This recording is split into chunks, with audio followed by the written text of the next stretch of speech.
जहाँ सुअम उर्दू मजमून उर्दू सबक नंबर 23 रस की खीर।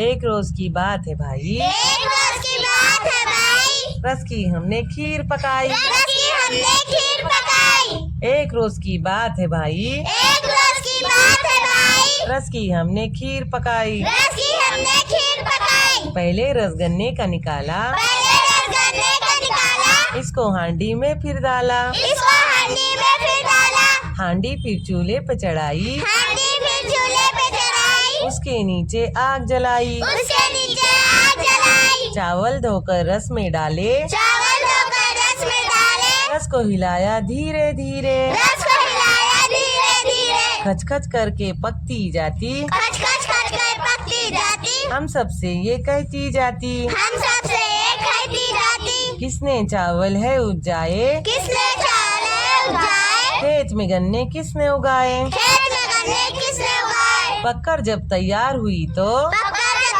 तैयार हुई तो दी कुछ खीर पड़ोसन भी को, दी कुछ खीर पड़ोसन भी को। खुश होकर हम सब ने खाई, खुश होकर हम सब ने खाई, खीर थी जैसे रस की मलाई। खीर की जैसी रस की मलाई। तो बच्चों अब हम पढ़ेंगे रस की खीर के सवाल जवाब। एक जुमले में जवाब लिखो। नंबर 1, किस चीज़ की खीर पकाई गई। जवाब, रस की खीर पकाई गई। नंबर 2, रस किस बर्तन में डाला गया। जवाब, रस हांडी में डाला गया। नंबर 3, खीर पकते वक्त कैसी आवाज़ आ रही थी। जवाब, खीर पकते वक्त खच खच आवाज़ आ रही थी। नंबर 4, खीर किसको दी गई। जवाब, खीर पड़ोसन बी को दी गई। सवाल नंबर 2, नज़म पढ़कर खाली जगह में मुनासिब लफ्ज़ लिखो। नंबर 1, रस की हमने डैश पकाई। रस की हमने खीर पकाई। नंबर 2, पहले रस डैश का निकाला, पहले रस गन्ने का निकाला।